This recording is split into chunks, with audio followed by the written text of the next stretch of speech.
Question to ponder for you today.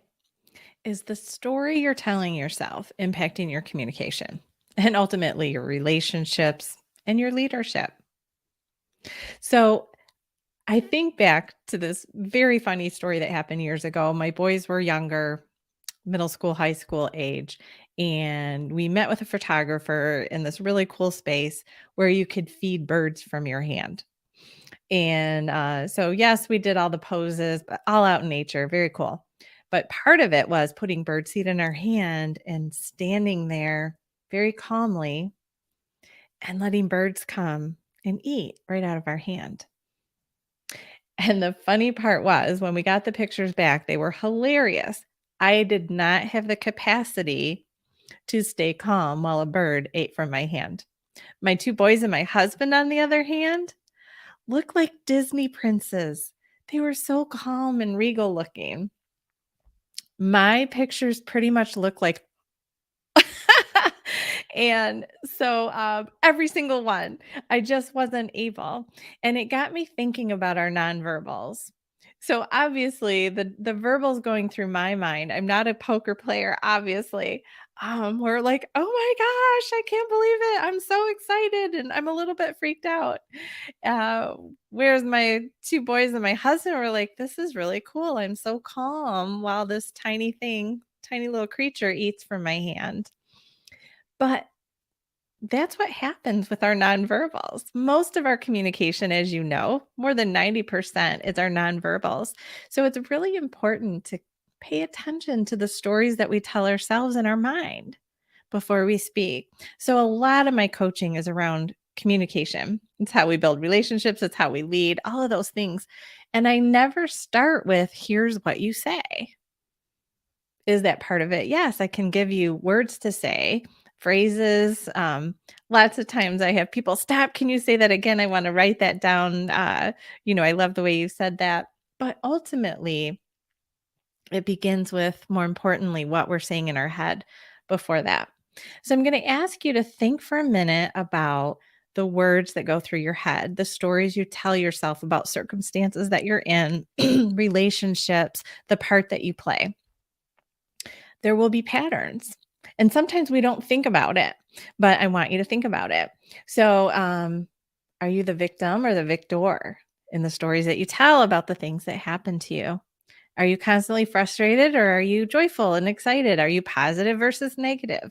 So pay attention to the stories that go through your head. A lot of leaders deal with guilt when they're setting clear expectations for their team and holding them accountable. And there are some simple little tweaks that you can make to your mindset around the important activities of setting clear expectations and holding the team accountable through your communication. They're really important as leadership skills to have. So there are little tweaks to make to your mindset so that you don't feel guilty, that you don't feel bad, that you actually see it as a gift that you're giving to your team.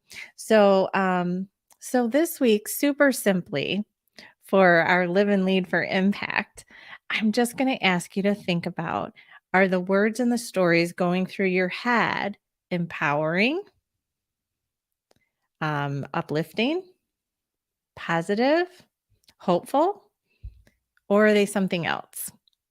Because whether we want it to or not, even if you're a really good poker player, a lot of times you're portraying those thoughts, those attitudes, those stories, those feelings through your nonverbals while you're going about your life. And it does impact the way we're communicating. It impacts then ultimately our relationships.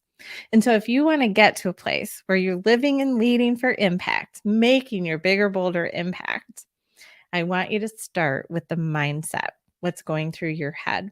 Pay attention over this next week. And if it's not serving you, if the stories you're telling yourself are not serving you, if they're making you feel frustrated or unhappy, tell a different story. The thing is, most of what's going on in our lives are not the facts. Most of what we focus on, there's the facts of what happened, then there's the story that we tell ourselves about what happened that gives a context for ourselves. And there are patterns to the way we tell those stories. So a lot of times when I'm coaching my clients, I have them think about, is that a fact or is that a story?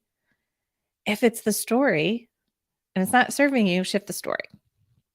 So, the simple thing that I want you to think about after listening to today is think about the story you tell yourself about the things that happen in your life, the people in your life, the work that you do, the impact that you're making, all those kinds of things. And where things are not facts, are they're just assumptions or stories or context that you're creating that aren't fact based. If they're not serving you, shift your story.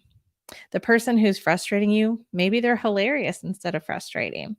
Maybe you feel empathy instead of anger. So try on for size different stories, which will create different emotions and will have you communicating differently non-verbally, which ultimately will have you communicating differently overall. So a super quick one today, but thanks for joining and shoot me a message. I want to hear what you notice when you explore this. Gaining self-awareness is so cool because we take the blinders off and we start to see the world in a new way. So let me know, either make comment below or shoot me a message or text me.